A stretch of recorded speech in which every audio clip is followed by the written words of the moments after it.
आशा करते हैं आप मस्त हैं और चूँकि एग्ज़ाम आ रहे हैं तो पढ़ाई में व्यस्त हैं। सो इसी के साथ अपन शुरू करते हैं। आपके लिए कुछ मोस्ट इम्पॉर्टेंट टिप्स हैं जिनको अगर आप एग्ज़ाम में फॉलो करते हैं तो आई थिंक आप काफ़ी अच्छे स्कोर कर सकते हैं। तो बच्चों, आप लोग के एग्ज़ाम आ रहे हैं, स्पेशली तो बोर्ड के हैं, बाकी और भी क्लासेस के हैं। तो कुछ टिप्स हैं इम्पॉर्टेंट, इवन मैं कहूँगी मोस्ट इम्पॉर्टेंट टिप्स हैं जिनको अगर आप फॉलो करते हैं एग्ज़ाम में तो आई थिंक आप बेटर कर पाएंगे। ओके, तो फर्स्ट ऑफ ऑल क्या करना है, आपको पेपर जो मिलता है ना, तो वैसे तो आपको 15 मिनट का टाइम मिलता ही है पेपर रीड करने के लिए, तो उस टाइम पे रीड कर लेना है अच्छे से उसको। और सबसे जैसे पेपर रीड करोगे तो ये होगा कि आपको खुद ही पता चल जाएगा, समझ में आ जाएगा कि कौन से क्वेश्चन हैं जो मेरे को बहुत अच्छे बनते हैं और कौन से हैं जो थोड़े से डाउटफुल हैं और मेरे को थोड़ा सा ये टाइम टेकिंग है और मेरे को थोड़ा सा डाउट है। तो क्या करेंगे, सबसे पहले वो क्वेश्चन करेंगे जो आपको सबसे अच्छे से आते हैं, चाहे वो किसी भी सेक्शन का हो, section A B C D कुछ भी, बस आपको प्रॉपर सेक्शन डालना है, क्वेश्चन नंबर प्रॉपर डालना है जो भी है, और उसको सॉल्व करना है। सबसे पहले वो जो सबसे अच्छे आते हैं, उसके बाद फिर जो टाइम टेकिंग है और डाउटफुल है उनमें थोड़ा सा जाना है और इस हिसाब से करना है कि जो क्वेश्चन थोड़ा कम समझ में आ रहा है उसको क्या करना है कि क्वेश्चन बहुत अच्छे से पढ़ना है। भले ही क्वेश्चन समझने में टाइम आपको लगे, अगर आप प्रॉपर समझोगे तो प्रॉपर सॉल्व कर पाओगे। और अगर आपने समझा ही गलत है, क्योंकि जल्दबाजी में आपने पढ़ लिया उसको और समझा ही गलत है, तो फिर सॉल्यूशन उसका गलत जाएगा।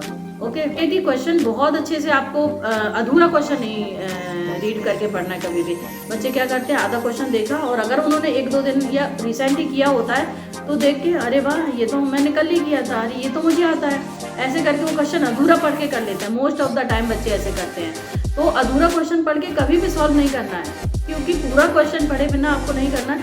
पता नहीं क्या उसमें आगे ट्रिक कर दी हो। बच्चे अधूरा क्वेश्चन तो पढ़ते हैं और कुछ का कुछ पढ़ लेते हैं। जैसे आपने अभी रिसेंट मूवी आई थी 12th फेल, आप लोग ने देखी होगी। उसमें क्या था, उसने टूरिज्म को टेररिज्म करके और उसके दिमाग में टेररिज्म रहा और टेररिज्म से पूरा लिख के आया। तो नहीं, ऐसे नहीं करना है कि आप कुछ का कुछ पढ़ लो, ये सब होता है जल्दबाजी में, तो नहीं पढ़ना है। इसलिए पूरा क्वेश्चन पढ़ना है और प्रॉपर पढ़ना है, तभी आपको सॉल्व करना है।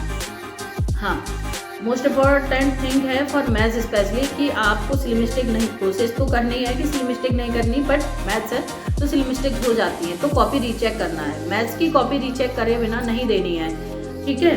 तो और अगर बच्चे बोलते हैं कि पेपर के टाइम पे, मतलब बाद में टाइम नहीं मिलता उनको रीचेक करने का, कॉपी छीन ली जाती है, तो आप ऐसे टाइम सेट करो कि आपने जो क्वेश्चन बड़े हैं कैलकुलेशन वाले हैं उनमें सिली मिस्टेक्स ज़्यादा होती हैं, तो 2-3 क्वेश्चन के बाद उनको तभी तो रीचेक कर दो, ठीक है। तो कॉपी रीचेक करे बिना नहीं देनी है। हाँ, वन मोर थिंग, कॉपी कभी भी सारे क्वेश्चन अटेम्प्ट जरूर करने हैं। हो सकता है एक आध क्वेश्चन है जो नहीं बन रहा हो आपसे, बट फिर भी अटेम्प्ट तो करना ही है।